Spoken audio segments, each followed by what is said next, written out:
Thank you, Francisco. Buenos dias. Welcome.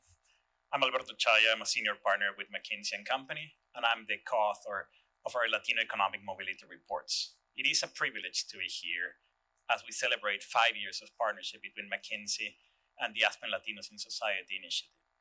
This collaboration has been grounded in a shared vision to bring forward the voices, data, and insights that can accelerate Latino economic mobility, and in doing so, strengthen the American economy as a whole.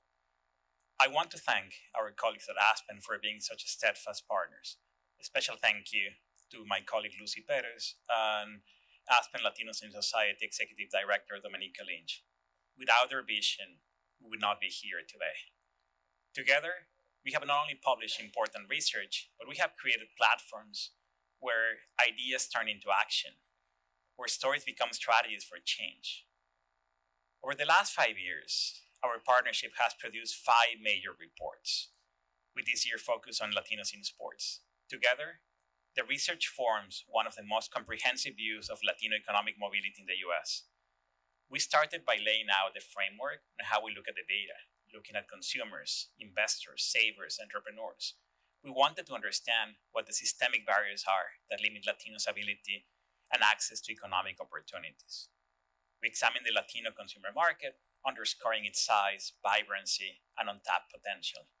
Just to give you a sense, we know that Latino-owned businesses have grown over 34% over the last 10 years, compared to just 1% for others. However, access to growth capital remains limited. Latino entrepreneurs receive less than 2% of all venture funding. Closing these income and representation gaps could boost GDP up to $2.5 trillion by 2030. We're talking 5 years from now. We explore the role of the Latino investors, revealing both the progress and opportunities to expand representation in capital markets. Latino businesses could create 6 million new jobs by 2030. We also were looking at the small businesses where Latinos starting companies faster than any other group. Yet, they still face disproportionate challenges in scaling and accessing funding. Nearly 1 in 4 new businesses contributing up to $800 billion annually to the US are created by Latinos. And it's not just about business. We also look at the influence of Latinos in society. We look at Latinos in Hollywood, where representation on screen and behind the camera remains far below the community share of the population.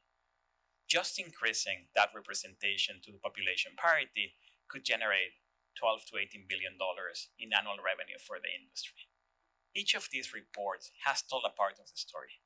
Taken together, they reveal both the power of Latino contributions and the opportunity at hand. I don't need to tell you this, but the evidence is very clear. Latinos are central to America's present and future. They represent 1 in 5 Americans today and will be nearly 1/3 by mid-century. They are the powering workforce in growth, driving entrepreneurship, shaping culture, and contributing trillions to GDP. Latino economic mobility is not just about closing gaps, it's about unlocking America's future. Latinos already represent nearly 1 in 5 Americans, and their contributions fuel growth across businesses, culture, and community. Yet, barriers in wealth, leadership, and representation means that the American dream is still deferred to many. The stakes are even higher looking forward. Latinos are powering small businesses. They are creating consumer markets. They are shaping cultural industries from finance to Hollywood to sports. In sports, a space that is deeply tied to identity, belonging, and economic opportunity, the impact is unmistakable. Our research shows that by 2035, Latino fans could account for 1/3 of the $300 billion growth in the US sports economy. With the FIFA World Cup coming to North America in 2026 and the Olympic Games soon after that, we have a once-in-a-generation opportunity. Harnessing that energy is about more than a fandom. It is about ensuring that Latinos are fully represented in leadership, investment, and opportunity. In short, advancing Latino mobility is not a niche issue. It is essential for Americans' competitiveness and cohesion. As we celebrate 5 years of partnership, I'm proud of what we have accomplished. With Aspen Latinos in Society, we have the chance to continue expanding the conversation, bringing research to new audiences, creating opportunities for change, and ensuring that Latino economic mobility is not a deferred dream, but a lived reality. To our partners at the Aspen Institute Latinos and Society program, especially Dominica, Diego, and Yesenia, and to everybody in this room, thank you for your commitment. Together, we're showing that advancing Latino opportunity is not the right thing to do. It is the smart thing to do for America's economy, its competitiveness, and its future. And with that, it is my pleasure to turn to today's panel featuring leaders who bring this year's report to life. We're joined by Monica Gil, Chief Marketing Officer for NBC Universal Telemundo, and my co-authors and colleagues, Senior Partner Lucy Perez and Partner and Global Head of our Sports Practice, Ben Bonviller. Together, they will dive deeper into the findings and share perspective on where we go from here. Thank you.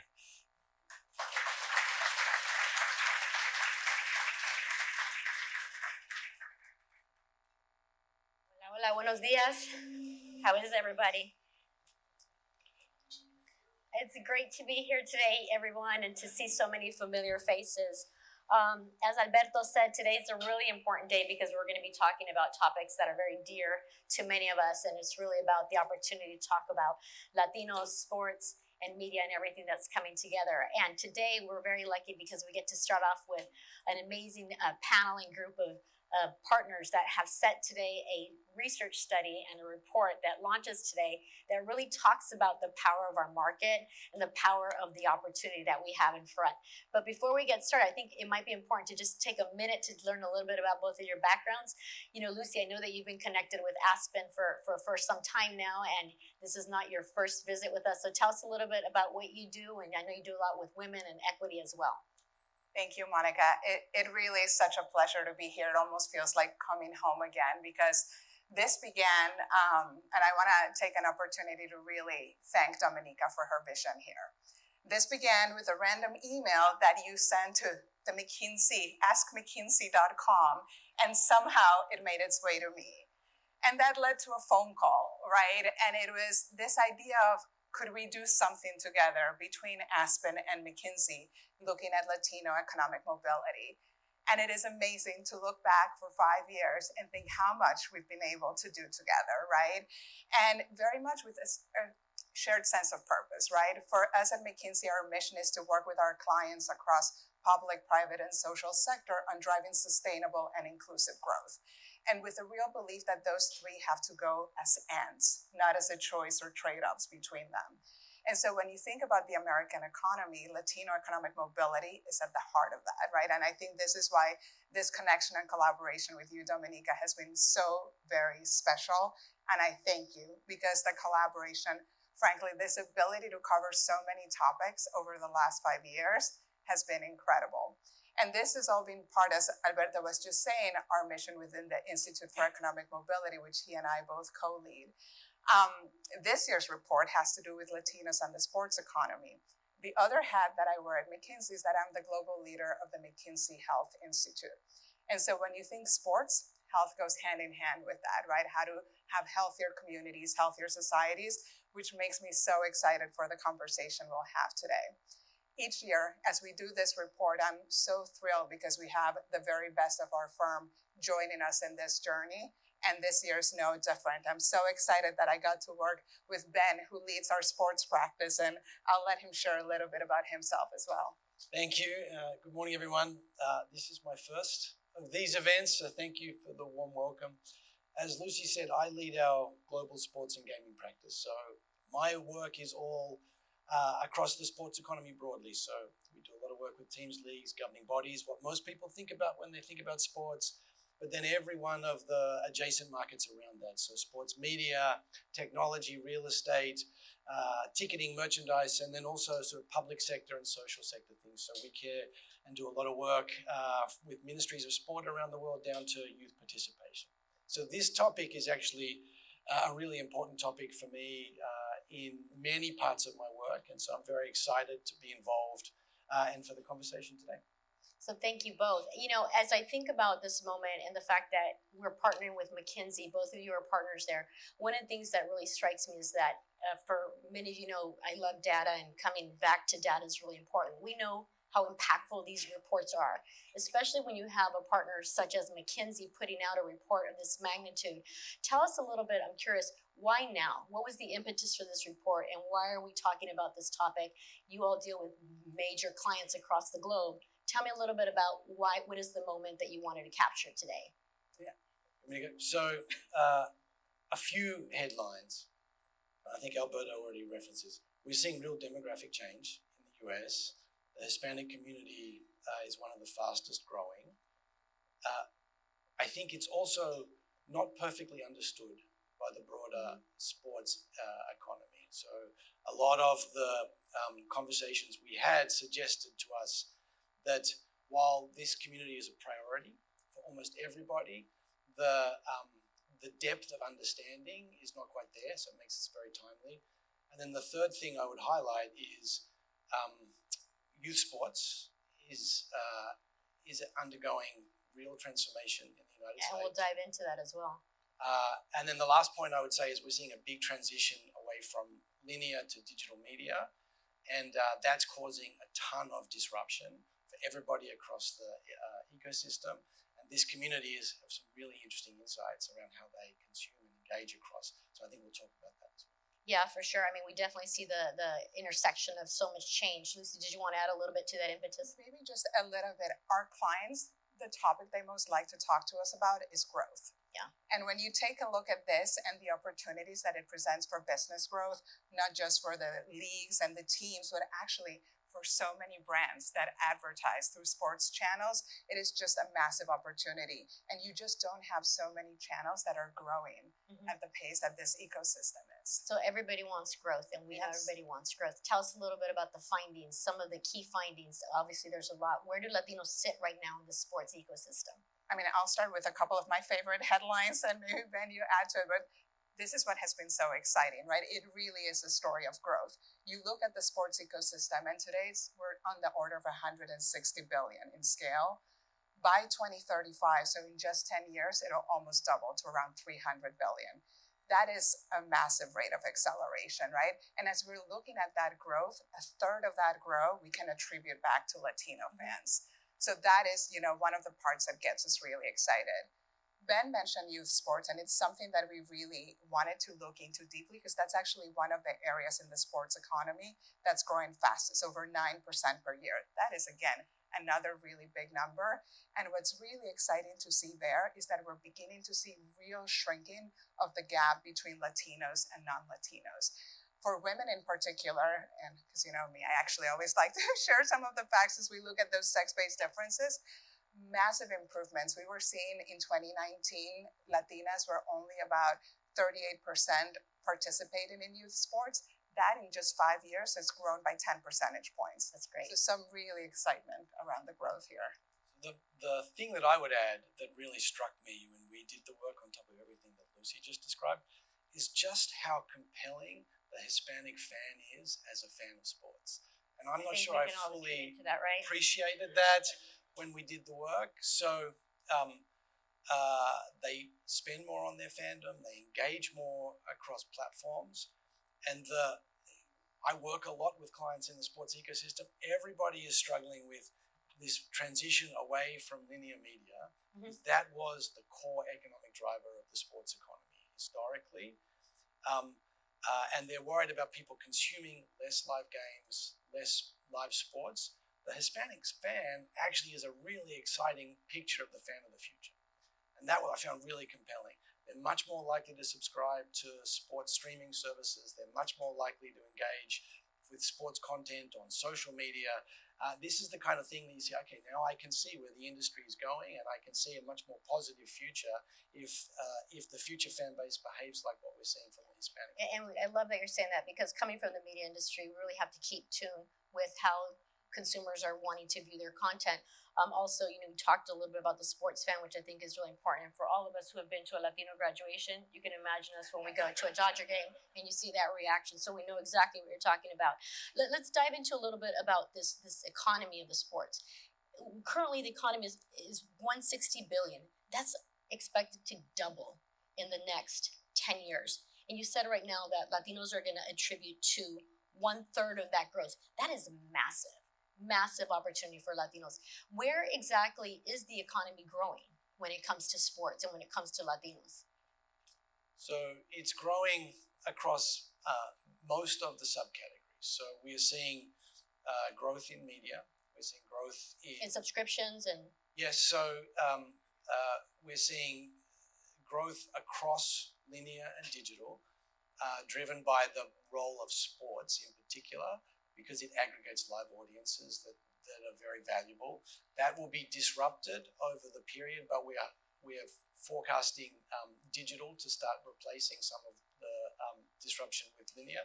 But then we're seeing real growth in fantasy and betting, in ticketing, in merchandise, in sponsorship. So most of these categories are showing mid-single digit growth, which is very healthy. yeah, is it also that Latinos are going to like ticketing? They're buying more tickets. They're So the they have bigger reason why, families, or so the reason why, so just to put the numbers on the table, 19% of the fan base is Latino, a third of the growth. So we're seeing significant overperformance. That's coming because Latino fans spend more on their fandom. Yeah. In particular, they spend it in attendance at live events, in merchandise, in digital subscription services, and in betting and fantasy.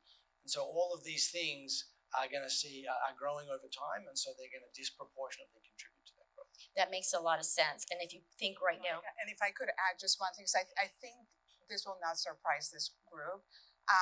Part of what you see is that for Latino fans, it's more than going to a sporting event, right? They may go 27% more than a non-Latino, but it becomes a family event. It's community, right? They're much more likely to use this as an opportunity to be together, or whether they're watching at home on TV, they're doing that in a multi-generational setting. And I think that's one of the factors that we're seeing driving this overspending in a way, because it's not just about themselves, it's that community building opportunity that it presents. and I love that you mentioned that, because if you think about the brands and the opportunity for the leagues and for a lot of the teams, one of it is how do you get more people to come and join and spend more. So Latinos really are an opportunity for them. And one of the things I want to talk through a little bit, because we talk about the economy, we talk about technology and how people are consuming, but what's at the core of it is the Latino fan.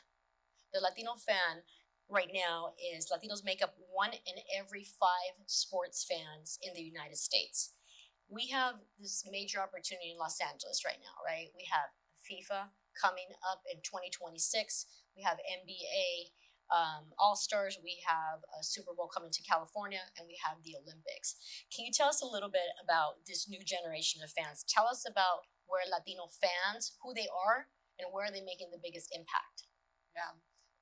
So Latino fans, I mean, I love what Ben said as like this ideal fan of sports, right? Because first, they're young, right? We know this is a younger population in general. They're highly digital, right? And so they're consuming content all over. I think some of the things that for us were more surprising was seeing some of the channels that we typically don't think of as sports channel beginning to emerge, right, through this research.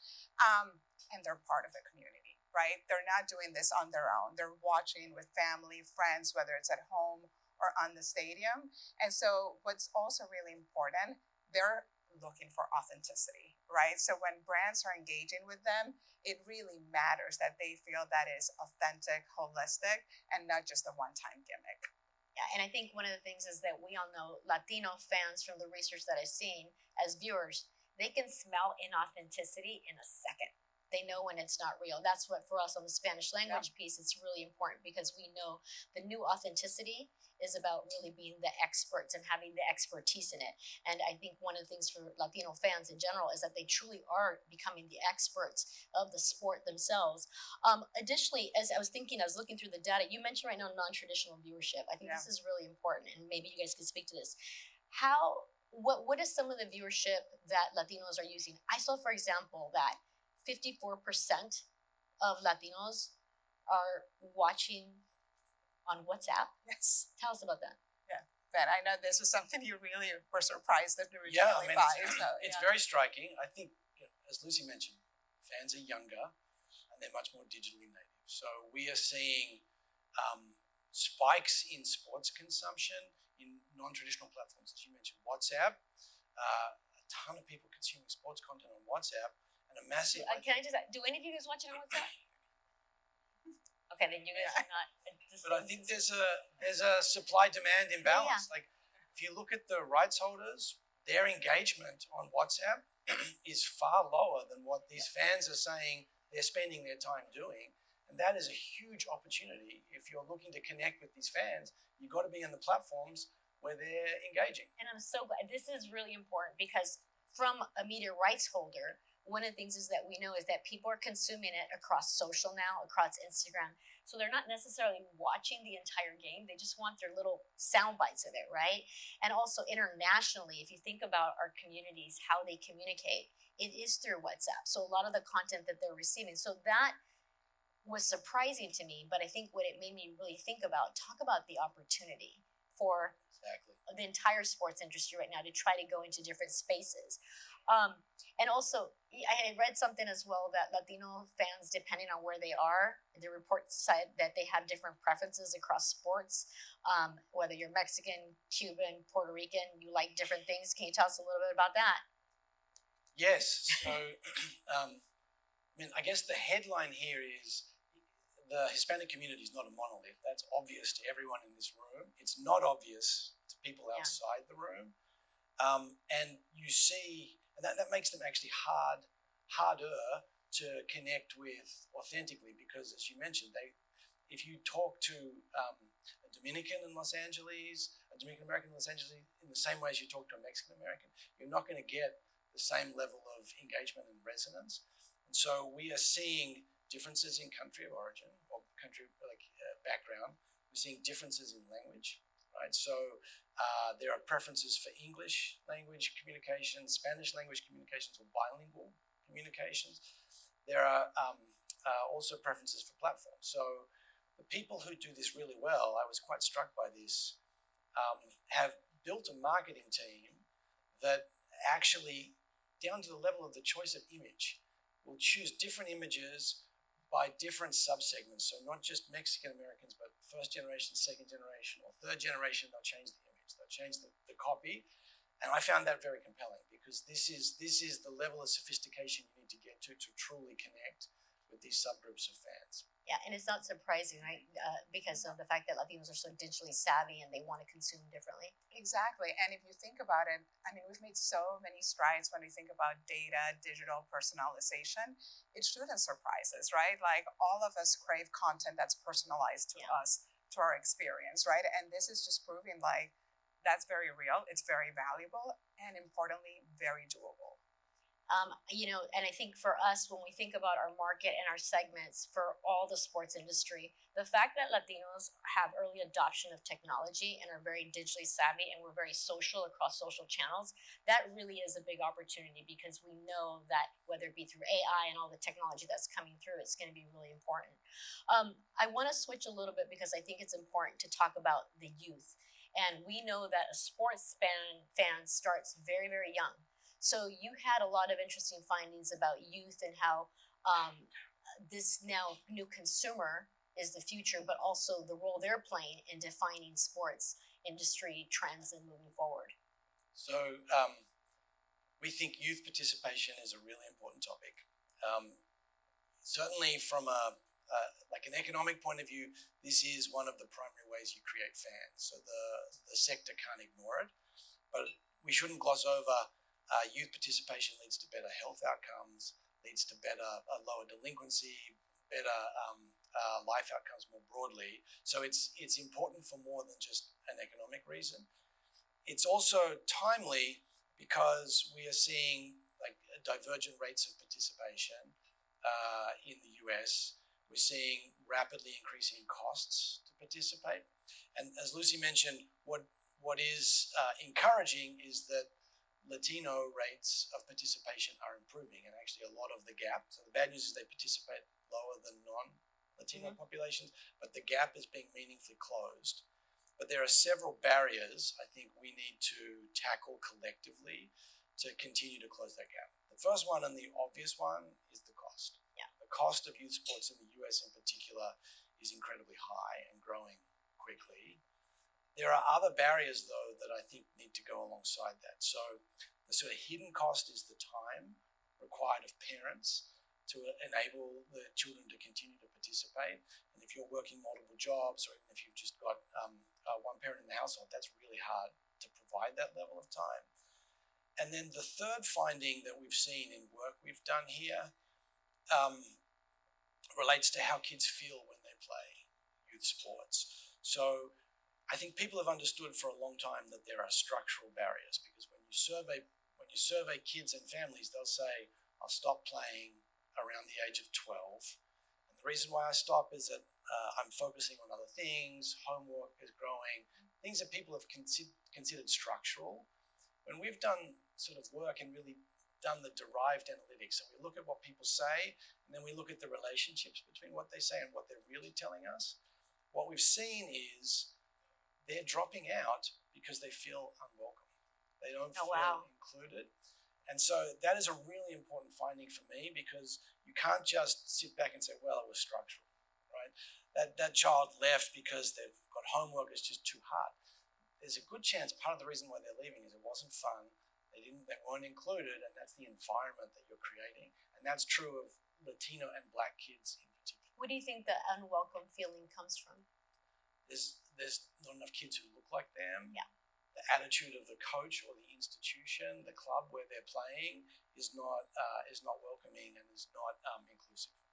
And Lucy, one of the things that I saw with the youth section was it also talked about how if you play sports, it's a predictor of your future success. I know you do a lot of work with the LCDA as well, and that you talk to a lot of the members from board of directors. We did, because, and actually, it was when you and I first met in person, right? We're at this conference, and someone shared the statistic that more than 70% of women who sit on corporate boards were collegiate athletes.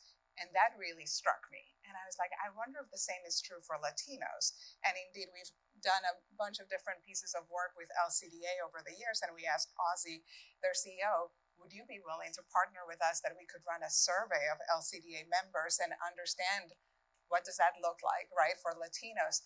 And it was fascinating. It was highly consistent. The numbers were over 80% of the members used to play sports, right? And in a way, it shouldn't surprise us, right, as you look into that data, because, as Ben was saying, you're playing sports, you're building skills like leadership, resilience, teamwork, all that can be really quite, helpful to you over your career. And so it is, for us, a great reminder of why it's also so critical to invest in youth sports. Yeah, I think it's so important. I had to drop out of track and softball. Who knows? I could have been an Olympian if I had the money to do it. But I'm good. I'm good where I'm at. But I think that one of the things that I want to just double down on that a little bit is Latinas. Are Latinas playing more or less? What's happening with Latinas? Are we making it more welcoming for young women? We're making progress, but we're not there yet, right? Like that's the story. The numbers have historically been lower for Latinas than for Latinos. But what we're seeing is some really rapid acceleration over the last few years. And I think with some of the speakers who'll be here later today, it'll really come to life in terms of like some really wonderful role models in terms of what's happening. But I'm really excited by looking at the numbers for Latina youth, right? We're looking at the latest stats from 2024, where like about 48% of Latinas were participating in youth sports. So that's really exciting. And so to Ben's earlier point, right, how do we make sure like the access, the inclusion, the support is there to make it possible? Because the long-term benefits are so massive. And that comes also in management. We make up all of this stuff in the fan base, right? But then another stat that your report calls out is the fact that Latinos only hold 5% of management roles and 12% of staff roles. I know Marissa's here, and she's one of the few. There she is. And we appreciate you being there. Tell us a little bit about what is the barrier to entry. So this is, I think, a really important point, because it is the degree of difficulty to connect with the Hispanic community and the Hispanic sports fan if you don't have representation across the board. So people want to see athletes that look like them. There are a couple of leagues that have pretty good representation, MLS and MLB, but the other leagues are behind. They want, if you're going to communicate with a Hispanic fan, you need somebody who understands how to communicate with them. And that's very difficult to do if you don't have people from those communities in your organization. And we heard this directly from teams that we spoke to. The teams that are doing it well have consciously hired people who can connect with those communities to ensure that they're authentic and help them build that bridge. And the teams that have struggled often are outsourcing to an agency or someone like that where you don't have that same connection. And then the other point that I think was also striking from the work we did was the representation in the media as well. So sports journalists and on air is also below. And so it's not rocket science that if you're reading something or looking at something that doesn't look like you, the chances of you connecting with it just go down. And I think what's really exciting here, let me use this as an opportunity to thank Javier Gutierrez and Mike Valdez-Valley with what you guys are doing with Latinos in sports, because it was very clear, right? As we, thank you for the connections that you helped us have and the conversations that we were having. As Ben was saying, this is top of mind. People are beginning to get the business case around all this, and that is exciting, but there's quite a bit of work ahead of us. It takes these reports to do it. It takes people in these roles, whether it be Javier, Marisa, so many of you that are really pushing the envelope. We have a few minutes left, but we cannot leave this conversation without talking about something that everybody's talking about, Bad Bunny. Yeah, right? There's so much, but let me put it this way. Before, Latinos are at the intersection of culture, sports. When you think about Bad Bunny and whatever the issues are right now, the controversies, the headlines, after all that is done, will the NFL have been successful in bringing Latinos, but also retaining them? What's your thought on the whole Bad Bunny moment?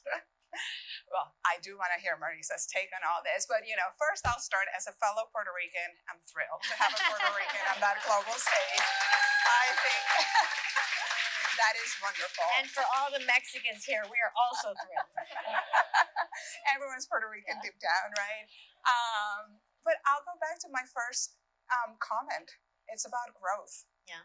All the leagues, all the teams that we talk to are looking for ways to grow, right? And you see it across the board, different initiatives to bring in more fans, both locally in the US as well as internationally. You're increasingly seeing NFL matches. For example, the one in Madrid happened relatively recently.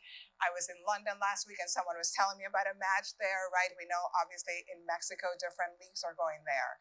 And so to me, when I think about the opportunities to drive that growth, I am not surprised by that move, because I'm like, you're talking about a global superstar on a global stage. But yeah. I think the answer is the NFL will be successful, but I don't think one halftime show is going to be the one and done of its success. So I think this is an exciting move, but I think it will need to be, and I'm sure the league will do this, it needs to be backed up with continued engagement. And actually, one of the things we've seen is Bad Bunny is a huge artist, right? So this is going to draw a lot of fans, but there's also a lot of value in the micro influencers. So you find the smaller influencers that can connect with sub-communities, and I think that needs to be part of the strategy as well. The Super Bowl brings about 120 million viewers. We'll see what that increase is after February and see how that goes. So I'm optimistic about the ratings on that. And I think just the last question that I want to close out with right now, I have to talk about FIFA and World Cup. We're very fortunate at Telemundo because we hold the Spanish language rights. And we see that truly as a privilege. And although we have a competitor in English, let's be honest, some things are better in Spanish, and soccer is one of them. So with the FIFA moment, and I know that the next panel is about the World Cup, for perspective, the Super Bowl brings 120 million viewers. FIFA is going to have 5 billion viewers worldwide that are going to be tuned in. But what I love so much about it is because of the fans, there's such an opportunity spotlight, not only on Los Angeles, but on Latinos and the fans. We're very privileged that we get to hold the Hispanic, the Latino narrative of it. And we take that privilege with a lot of responsibility, because we know that this will be historic and Latinos will be at the spotlight, at the core of that conversation. And to close out this question, this panel, my question to you is, what do you tell this next panel that is coming up here to talk about the FIFA, about how to capture the Latino zeitgeist, and this is the fan of the future? What is your advice to them? So, very quickly, I think you need to be engaging with them at a sort of non-monolithic level. We need to be engaging with them in the platforms where they are and in the language of their choice. And then I think these events create enormous economic impact. But what we've seen in past events is that if you don't steer that impact to your desired communities, it doesn't necessarily flow automatically. And so if I'm thinking about the economic impact of this event, especially in Southern California, don't take it for granted that it's going to go where you want it to go. I mean, what I would add is Latino fans are your biggest opportunity, right? The numbers validated. And so winning will require, as Ben was saying, like really understanding them holistically, being authentic, digital first engagement, right? And if you do all these things and you get it right, I mean, my goodness, what a great way to have not only, stronger communities, right? Also stronger economies for everyone involved. And I'll just close on that saying there's 800 million reasons, because the World Cup will bring close to $800 million to Los Angeles alone, and the state of California a lot. So let's tap into the Latino fan. And the last thing I would say, let's also hire them in the sports industry. Yeah. Thank you so much. And thank you, Monica, for all that you and Telemundo are doing. Thank you so much.